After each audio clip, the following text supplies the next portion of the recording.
नमस्कार, आप देख रहे हैं CNBC आवाज और ये है खास मुलाकात। और आज हमारे बेहद खास मेहमान हैं हरीश साल्वे, पूर्व सॉलिसिटर जनरल और सीनियर एडवोकेट तो हैं ही सुप्रीम कोर्ट में, लेकिन एक कंसर्न्ड सिटीजन के रूप में इनकी बेबाक राय पिछले दिनों हम सुनते रहे हैं। और इस वक्त का जो मसला है सुप्रीम कोर्ट के जो मूड सामने आया है उस पर हम इनसे चर्चा करेंगे कि फॉरवर्ड लुकिंग रोड मैप क्या दिख रहा है, क्या सचमुच CBI को इंडिपेंडेंस मिलेगा, क्या गवर्नेंस में कोई सुधार आएगा। साल्वे साहब, आपने हमारे लिए वक्त निकाला, आपका बहुत शुक्रिया। सवाल शुरू तो यहीं से हम करेंगे कि देर से ही सही, लेकिन कानून मंत्री का चूंकि इस्तीफा हो गया है और ये शायद पब्लिक आउटक्राई को शांत करने के लिए है। सुप्रीम कोर्ट ने जो बातें कही हैं, जो हिदायतें दी हैं, उसको तो इससे कोई फर्क नहीं पड़ता। देखिए, जो इस्तीफे हुए हैं ये सही हुए हैं और इसके लिए ये सही कदम उठाएं, उसकी प्रशंसा होनी चाहिए। पर यहाँ बात ख़त्म नहीं होती। ये तो एक छोटा रेमीडियल स्टेप था और एक इससे ये जाहिर होता है कि सरकार ने और कांग्रेस पार्टी ने दिखाया है कि उनको कुछ पब्लिक सेंटिमेंट के लिए सेंसिटिविटी है। और ज़रूरी है एक डेमोक्रेसी में कि जो रूलिंग पार्टी हो उसको सेंसिटिविटी दिखानी चाहिए। पर जिन मुद्दों पे सुप्रीम कोर्ट ने कमेंट किया, टिप्पणी की थी, वो मुद्दों का कोई हल नहीं होता 2 आदमियों को निकालने से, जब तक ढांचा नहीं बदला जाता, सिस्टम नहीं बदला जाता। कई सालों से, और ये आज की बात नहीं है, पिछले 20 साल से, आज 20 ऑलमोस्ट 15-17 साल हो गए, वर्मा साहब ने जजमेंट दी थी हवाला कांड में, तब जब पहली बार बड़ा इन्वेस्टिगेशन हुआ था, तब से ये परेशानी हो रही है कि एक CBI को इंडिपेंडेंट कैसे बनाया जाए। और इसमें 2 कारण हैं। एक तो हर पुलिस फोर्स को जो क्रिमिनल इन्वेस्टिगेशन होता है उसको इंडिपेंडेंट होना चाहिए, हर स्टेट पुलिस को इंडिपेंडेंट होना चाहिए। उसके लिए सुप्रीम कोर्ट ने आदेश किया था, जिसको कहते हैं हम प्रकाश सिंह की जजमेंट 2006 में। कोई उसका अमल नहीं हुआ है। सब सरकारों ने कानून बना के वो जजमेंट को रद्द कर दिया। अब फिर सुप्रीम कोर्ट में ये मुद्दा उठा है और वही स्टेट पुलिस को इंडिपेंडेंट कैसे बनाया जाए और सेंसिटाइज कैसे किया जाए, रिक्रूटमेंट प्रोसेस कैसे की जाए, उसका एक पब्लिक इंटरेस्ट लिटिगेशन चल रहा है सुप्रीम कोर्ट में, आपने पढ़ा भी होगा। CBI को भी वही प्रोसेस से, और CBI के 2 कारण हैं इंडिपेंडेंस के। एक तो हर पुलिस फोर्स को, जैसे मैंने कहा, इंडिपेंडेंट होना चाहिए। दूसरा, CBI एक फेडरल पुलिस है। अब आज अगर स्टेट्स में करप्शन हो तो सब कहते हैं भाई स्टेट पुलिस पे आप भरोसा नहीं कर सकते, CBI को बुलाइए। हमारी पॉलिटी ऐसी है, हो सकता है सेंटर में एक सरकार हो, स्टेट में दूसरी सरकार हो। 3-4 बार हुआ है ये। मुलायम सिंह जी के खिलाफ आरोप थे, जयललिता जी के खिलाफ आरोप थे, मायावती जी के खिलाफ आरोप थे। इनका जब इन्वेस्टिगेशन हुआ, और ये आपने आजकल अब ये जो अमित शाह का इन्वेस्टिगेशन हुआ है, सब विपक्षी दल ये आरोप लगाते हैं कि ये कांग्रेस ब्यूरो ऑफ इन्वेस्टिगेशन है। एक नया मैंने लफ्ज़ सुना उस दिन किसी से कि ये कांग्रेस बचाओ इंस्टीट्यूशन बन गया है। तो इस किस्म के आरोप शोभा नहीं देते एक फेडरल इन्वेस्टिगेटिव एजेंसी को, क्योंकि इसमें एक फेडरलिज्म के बड़े अहम सवाल खड़े हो जाते हैं।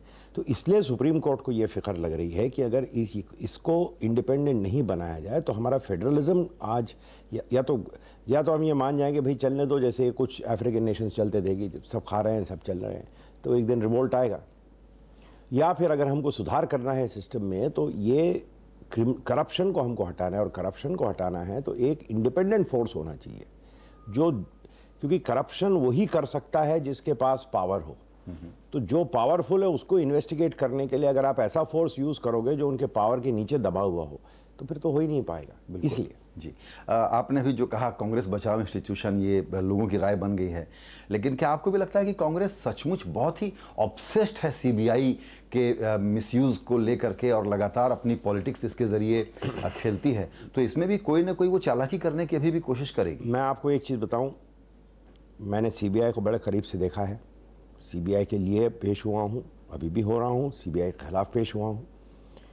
बहुत बढ़िया ऑफिसर्स हैं CBI में, बहुत अच्छा काम करते हैं, पर कहीं जाके मामला टूट पड़ता है। कई केसेस में बहुत अच्छी रिपोर्ट्स दी हैं, पर कुछ केसेस में गड़बड़ ज़रूर हुई है। आज एक देखिए आप, आंध्रा की पॉलिटिक्स पे ये जो सुप्रीम कोर्ट ने कमेंट्स किए, इसका क्या असर पड़ेगा। जगन मोहन रेड्डी जो एक बहुत बड़े पॉपुलर फोर्स है आंध्रा में, उनको आज आपने CBI की इन्वेस्टिगेशन में जेल में डाला हुआ है। उनका ये आरोप है कि ये सब जो हो रहा है ये सेंट्रल गवर्नमेंट को खुश करने के लिए किया जा रहा है, और वो सीबीआई के रिपोर्ट पे हो रहा है। और आज एक दूसरी खंडपीठ ने कह दिया कि ये तो केज्ड पैरट है। तो इसका आंध्रा के एक वोटर पे क्या असर पड़ेगा, वो क्या सोचेगा इसके बारे में? थोड़ा सा ये पॉलिटिकल उस तरफ हम जा रहे हैं, लौटेंगे सुप्रीम कोर्ट पे, लेकिन ये जो पॉलिटिकल कॉस्ट पे करना पड़ता है, और देखिए कितना बुरी तरह से पहुंचे। जब पता था कांग्रेस को कि सुप्रीम कोर्ट इतना चौकन्ने तौर पर इस केस को देख रहा है, वैसे में इन्होंने ऐसी मूर्खताएं की क्यों? ये खास करके ये कोलगेट में जो फाइल देखने का काम। इनको अगर कोई सही समझाता कि ये तो होना ही है, तो जो चीज़ होनी ही है, राजनीति में कम से कम कुछ लोगों को ये अकल होती है कि भाई ये अगर होना ही है तो खुद करो। खुद करके कम से कम ये तो कहो कि देखो जी मैंने कोई गलती नहीं की, हमसे अगर कोई गलती हो गई तो अनजाने में हुई है, तो हम उसके सुधार करने के लिए राज़ी हैं। जब पिट पिट के आप करते हो तो दोनों मंत्री तो वैसे भी गए और ऐसे भी गए, पर अब सब कह रहे हैं अब क्या हुआ। तो ये, और कल डी राजा साहब ने, मैं देख रहा था टीवी पे, एक बड़ी सही बात कही कि अगर आप यही बात एक हफ्ता पहले कर देते तो आपका फूड सिक्योरिटी बिल और लैंड एक्विजिशन बिल, जो बहुत अहम कानून है, वो कंसिडर हो जाते हैं। बिल्कुल। तो आपने अभी शुरू में एक लफ्ज़ का इस्तेमाल किया जिस पर मैं थोड़ा सा अपना डिस्प्यूट सबमिट करना चाहता था। आपने कहा कि कांग्रेस ने दिखाया कि थोड़ी सी सेंसिटिव है पब्लिक ओपिनियन के प्रति, लेकिन इतना देर से, इतनी पिटाई के बाद करके ना आप क्रेडिट ले रहे हैं, आपका नुकसान भी पूरा हो रहा है, कोई क्रेडिबिलिटी आपकी एक्शन की अब नहीं बन रही है। तो कांग्रेस में ये जो एक बेसिक समझ होती है पॉलिटिक्स को करने की और गवर्न करने की और परसेप्शन मैनेज करने की, वो तो खत्म है। तो ये करके कांग्रेस का कोई फायदा नहीं होने वाला, सरकार का कोई फायदा नहीं होने वाला। फायदा ना हो, नुकसान तो कम हुआ। ओके। अगर ये भी नहीं करते तो सोचिए कहां बन के बात आती।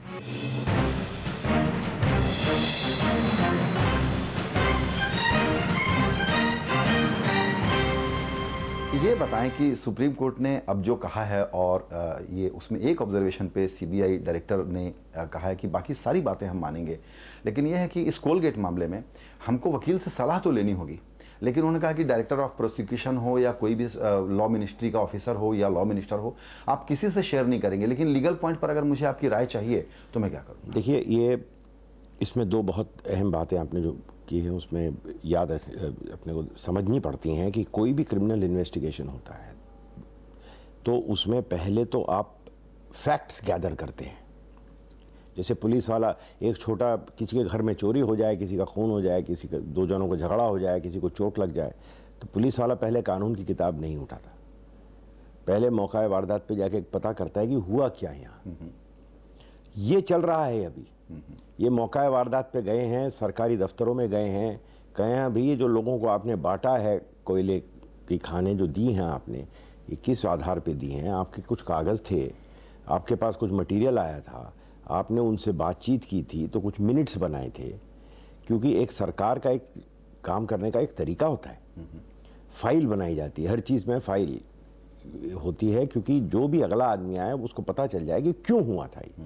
तो अभी तो वो मौका वारदात पे खड़े हैं, पता कर रहे हैं कि हुआ क्या। भाई आपके पास, क्योंकि लोगों का ये आरोप है, जो PIL पिटीशन है, कि ये जितनी कोल की खाने दी गई हैं, ये बिना किसी बेसिस पे, आपने एक पॉलिसी तो बना दी पर वो पॉलिसी का कोई इम्प्लीमेंटेशन नहीं हुआ, और जिसको मर्जी आई, जो आपके दोस्त थे, जो जिन क्या पैसे खा के दिए हैं या फेवरेटिज्म में दिए हैं या बेवकूफ़ी से दिए हैं, किसी भी कारण से आपने बिना सोचे समझे लोगों को कोल की माइंस दे दी हैं, ये आरोप है।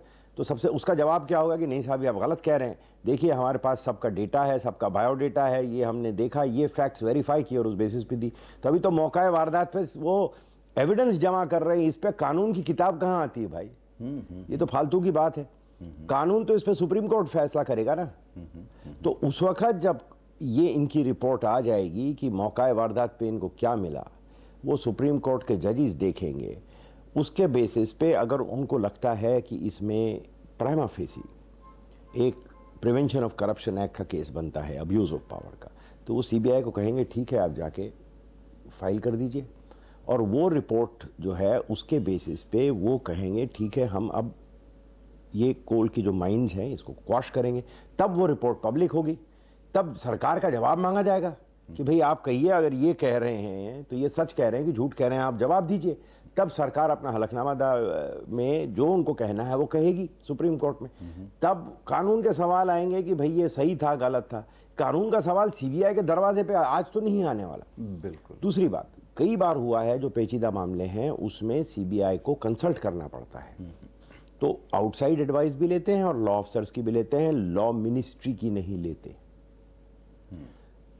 इंपॉर्टेंट केसेस में, छोटा मोटा केस में हाँ उनका कोई बात चल रही हो, उनका आपस का सीनियरिटी हो, प्रमोशन हो, या किसी मामले में कोई उनको कहे कि भाई आप ये जाके इन्वेस्टिगेट करिए, नहीं करिए, उनको अगर डाउट है कि भाई हमारा रोल क्या है इसमें, तो वो लॉ मिनिस्ट्री को कह सकते हैं कि साहब किसी से हमको कानूनी सलाह दिला दीजिए कि हम क्या करें इसमें। तो वो प्रोसेस ही अलग है। इसमें जो दूसरी बात है वो ये है कि यहाँ पर ये सरकार और कोई सुपरिटेंडिंग एजेंसी नहीं है, यहाँ पर इस केस में तो ये एक्यूज्ड है ना। दो चीज़ें मैं आपको बता दूं, हर स्टेट के कानून में एक प्रोविजन होता है कि superintendence over the police lies with the government.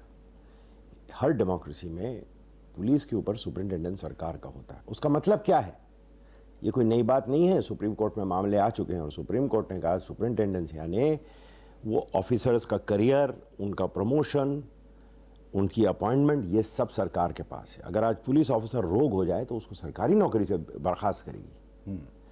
तो ये होता है सुपरिटेंडेंस। एक इंडिविजुअल केस में, एक स्पेसिफिक केस में अगर इन्वेस्टिगेशन चल रहा है तो उस पे सरकार को नोक-झोंक करने का कोई अधिकार नहीं। ये तो कई सालों से सुप्रीम कोर्ट ने फैसला किया हुआ है जी। तो आप कहते हैं सीबीआई सेंट्रल गवर्नमेंट के नीचे है, तो बिल्कुल सही है। उनकी जो सैलरीज हैं, उनकी डिसबर्समेंट्स है, किसी को छुट्टी पे जाना है, किसी की पोस्टिंग करनी है, इस पे भी बहुत आज मसला है। सुप्रीम कोर्ट ने कहा है कि स्टेट सरकार को भी इनसे निकालो, एक पुलिस बोर्ड बनाओ, वो पुलिस बोर्ड ट्रांसफर पोस्टिंग की पॉलिसी बनाएगा, टेन्योर पोस्ट बनाएगा और उस बेसिस पे जाएगा। तो उसको भी डाइल्यूट किया जा रहा है सरकार के कंट्रोल को एडमिनिस्ट्रेटिव साइड पे। क्रिमिनल इन्वेस्टिगेशन में तो सवाल ही नहीं उठता कि सरकार बुला के पूछ लेगी आपने किया क्या। बिल्कुल।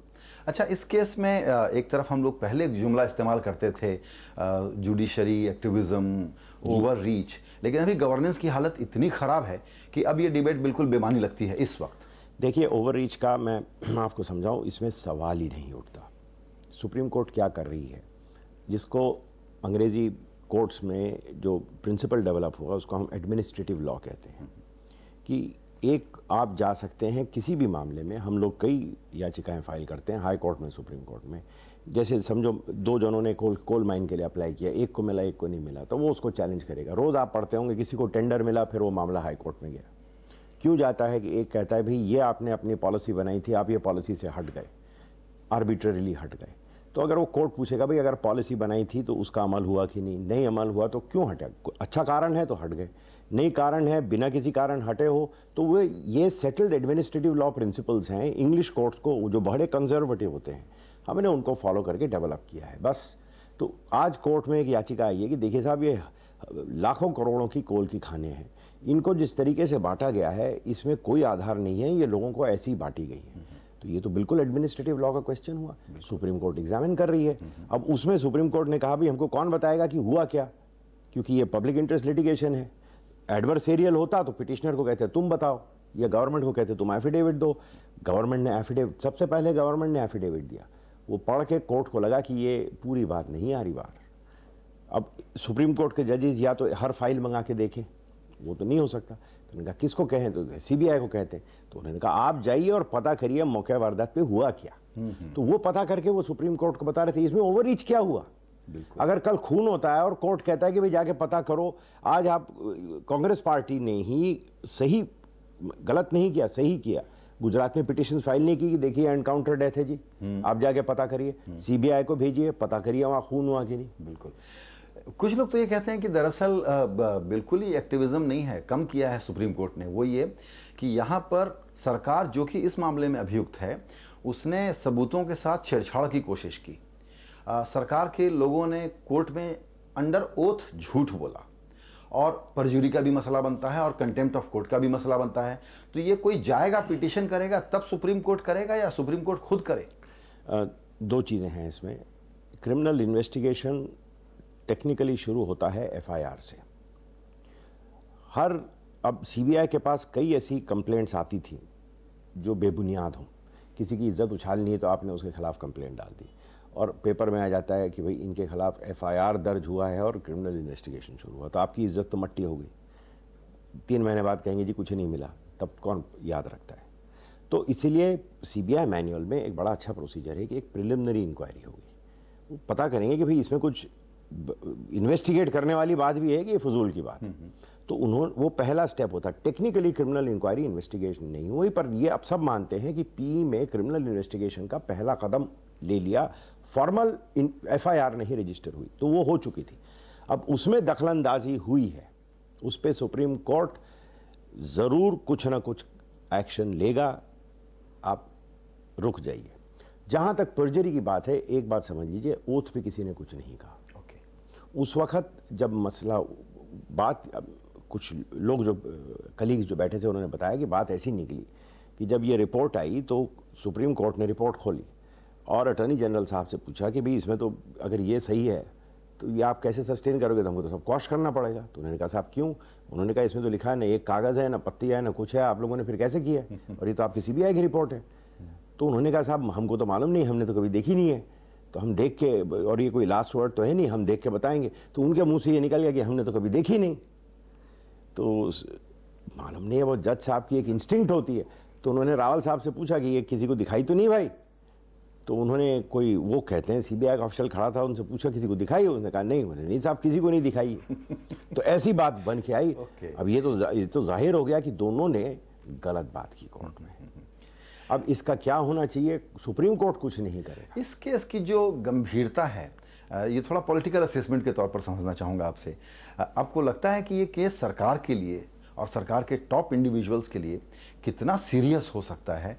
इसका अंदाज शायद इनको अभी नहीं है या सिंक इन कर गया है अब?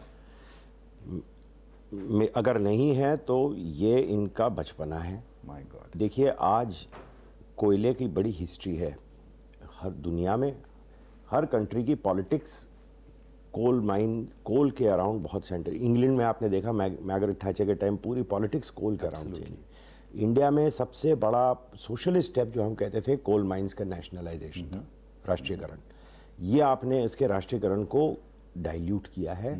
सही काम किया, गलत काम नहीं किया। आपने कहा हमारे कंपनीज जो हैं, राष्ट्रीय कोल कंपनीज, वो इतना नहीं कोप कर पा रही, इतना कोयला है हमारे पास, वो नहीं ग्रो कर पाएंगी। तो किसी अगर जेन्युइन इंडस्ट्री है उसको देना है तो हम दे सकते हैं। पर ये आप एक राष्ट्र की संपत्ति बांट रहे हैं और सबसे अहम संपत्ति बांट रहे हैं, कोल। आज दुनिया में झगड़ा होने वाला है कोल के लिए, इतना बुरा हाल है। और ये इतनी बड़ी चीज़ अगर आपने अपने दोस्तों यारों को बांट दी, ये स्पेक्ट्रम वाली बात नहीं है कि कितना मिलेगा, ये कोयला है, ज़मीन में है और इसका दाम सब जानते हैं। तो इसमें कितना नुकसान कराया है आपने देश का, और ये एलोकेशन प्राइम मिनिस्टर के लेवल पे हुआ है। इससे बड़ा इंडिया में मेरे हिसाब से कोई ऐसा चैलेंज नहीं आया किसी सरकार को। आपको लगता है कि इसमें डॉक्टर मनमोहन सिंह खुद अब इंडिविजुअली बिल्कुल एक सीरियस लीगल स्क्रूटनी के अंदर आ गए हैं और मुश्किल आने वाली है उनके लिए? देखिए PMO तो आ ही गया है, पर्सनल कल्पेबिलिटी का सवाल है वो, उस पर मैं एक बायस कहिए, मैं नहीं मानता कि मनमोहन सिंह जी ने पर्सनली कुछ गलत किया होगा। हाँ, कंट्रोल ये ज्यादातर लोग मानते हैं, लेकिन पर मॉरल रिस्पॉन्सिबिलिटी, अगर वो मंत्री थे तो उस दिन भी सुप्रीम कोर्ट जजेस ने किसी को याद दिलाया कि वो एक शास्त्री जी थे जो ट्रेन एक्सीडेंट हुआ तो अपना इस्तीफा देके निकल गए थे। कोई ट्रेन तो नहीं चला रहे थे वो, ना ट्रैक उन्होंने ले किया। बिल्कुल कल्पेबिलिटी नहीं, तो फिर ये कहना पड़ेगा कि फिर बेबस क्यों थे और क्यों बेखबर थे। देखिए अगर मेरे दफ्तर में कोई चीज़ गलत होती है तो उसकी जिम्मेदारी मेरे पे आती है। मैं ये नहीं कह सकता था कि मैं बेखबर था, क्योंकि अगर आप इतनी बड़ी कॉन्स्टिट्यूशनल पोस्ट में हैं तो बेखबरी का डिफेंस ये नहीं चलेगा, मॉरली नहीं चलेगा। लीगली हाँ आप कहिए कि भाई मेरे से ओवरसाइट हो गई है, बिल्कुल, तो मेरी कोई कॉन्स्पिरेसी नहीं है, ये नहीं है, वो नहीं हो सकता। पर अल्टीमेटली अगर इसमें गलत निकला तो रिस्पॉन्सिबिलिटी तो आएगी।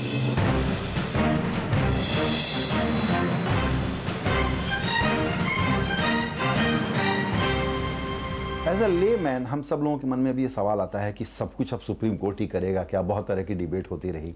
तो दो बास्केट्स हैं इसके। एक तो है कि जहां पॉस्को, रिटेल FDI, CAG का शब्द अंतिम शब्द नहीं है, इस तरह के फैसले आए हैं। केन वेदांता वाला मसला था, जिसमें कि सुप्रीम कोर्ट ने ऐसे जजमेंट दिए हैं जो कि दरअसल सरकार की पॉलिसी मेकिंग वाली जो डिबेट थी उसको स्ट्रेंथन करते हैं कि ये उनका काम है। बीच में हो गया था power of separation of power वगैरह वगैरह। और दूसरी तरफ यह है कि सुप्रीम कोर्ट अब सारे कोर्ट मॉनिटर्ड इन्वेस्टिगेशन और इस तरह के मसले उठा रहा है। तो हम अभी सुप्रीम कोर्ट को क्या समझें, ये बिल्कुल हमारा लास्ट रिजोर्ट हो गया है डेमोक्रेसी की सैंक्टिटी बनाए रखना? वो तो हो गया है, और मुझे इस पे मैं आपको बताऊं संजय, बहुत फिक्र है, क्योंकि ये इम्बैलेंस आ गया है इंस्टीट्यूशंस में। बहुत ज़्यादा पब्लिक फेथ और पब्लिक ओपिनियन सुप्रीम कोर्ट पे है, सबकी नज़रें सुप्रीम कोर्ट पे टिकी हुई हैं। ये सुप्रीम कोर्ट पॉपुलिस्ट इंस्टीट्यूशन नहीं है, और कई जो उनके फैसले आएंगे कल पब्लिक में ये लगेगा कि अरे ये तो क्या किया। आज ये नहीं हो जाए कि अगर आप सुप्रीम कोर्ट पे नज़र लगा के बैठे हैं, जैसे वो फ्रांस में कहते थे ना, ऑफ विद देयर हेड्स, कि सुप्रीम कोर्ट ने मॉनिटर किया तो आदमी को जेल तो जाना ही चाहिए। इससे बहुत जस्टिस का मिसकैरेज भी हो सकता है। तो ये बहुत गलत सिचुएशन है। तो इसीलिए सुप्रीम कोर्ट ने कहा है कि हम अभी आज तो कर रहे हैं कोर्ट मॉनिटर, पर जो सिस्टम में खामी आई है जिसके कारण हमको मॉनिटर करना पड़ रहा है, उसको क्यों ना करेक्ट किया जाए। बिल्कुल। आपको लगता है कि सरकार अभी भी सीबीआई को वास्तविक ऑटोनॉमी देने के लिए जो 3 जुलाई तक लेके आना है कर लेगी, या उसमें कुछ चालाकियां होगी? मेरे हिसाब से ये पहले राउंड में तो सही नहीं होगा, 2-4 झटके खाएंगे फिर जाके सही होगा। बिल्कुल। एक आखिरी सवाल वो ये कि जो आपने अभी सुप्रीम कोर्ट के बारे में, इस रोल के बारे में बताया, कि ये कमेंट्री क्या है हमारे पॉलिटिकल क्लास पे, हमारी गवर्नेंस की हालत पे, और आपको लगता है कि ये पॉलिटिकल क्लास समझ रहा है कि सोसाइटी और जो जुडिशरी एक तरीके से रिफ्लेक्ट कर रही है उसकी बेचैनियां क्या हैं, और अगर ये जल्दी नहीं सुधरे तो हालात और मुश्किल होने वाले हैं? मेरे को ये कुछ अर्बनाइजेशन ऑफ इंडियन डेमोक्रेसी लग रहा है। लोगों को क्या लगता था पहले, कई लोगों से जब अगर आप प्राइवेट में बात करें, वो कहते थे यार तुम शहर वालों के प्रॉब्लम है, ये गांव में बेचारे क्या पड़ी है, किसको कोयले की खान दी, किसको स्पेक्ट्रम दिया, उसको तो मेरी फसल उगेगी कि नहीं, मेरे को कल की रोटी मिलेगी कि नहीं, उसको पड़ी है, और हमको तो वोट वहाँ से मिलता है, तुम लोग ना दो। ये डायनेमिक चेंज हुआ। उस दिन शेखर गुप्ता साहब जो बड़े एक अहम एनालिस्ट हैं, वो कह रहे थे कि मनमोहन सिंह को अर्बन इंडिया ने प्राइम मिनिस्टर बनाया 2009 में। अगर आप वोट पैटर्न देखें, सही है। आज अर्बन वोट बहुत ज़रूरी हो गया है। अर्बन एस्पिरेशंस हैं, हमारे जो बच्चे हैं जिनको जो आज एक्सपोजर है दुनिया का, उनके एस्पिरेशंस बढ़े हुए हैं। सब कहता है मैं बढ़िया जगह पढ़ूँ, मैं अब्रॉड जाके पढ़ूँ, मेरे पास भी मोटरसाइकिल हो, गाड़ी हो, टी शर्ट हो, जीन्स हो, मॉल में जाऊँ। तो ये सब के एस्पिरेशन हो गए हैं आज, और ये एस्पिरेशंस के साथ जो आज का जनरेशन है वो सरकार का इस किस्म का कंडक्ट बर्दाश्त नहीं करेगा, और वो वोटर बन के आ रहा है। तो मेरे ख्याल से पॉलिटिकल पार्टीज़ को अडेप्ट करना पड़ेगा, और मैं इस पे एक ऑप्टिमिस्ट हूँ। हमारी पॉलिटिकल पार्टीज़ बहुत रेजिलेंट है, मौका देख के रंग बदल, अपॉर्चुनिस्ट है, वो रंग बदल और सही तरीके से रंग बदलेगा। चलिए, तो दरअसल अच्छा है कि इतनी बड़ी चेतावनी के बाद ये रंग अपना बदल लें, तो ये देश के लिए बड़ा अच्छा होगा। बिल्कुल। सालवे साहब, इस बातचीत के लिए आपका बहुत शुक्रिया।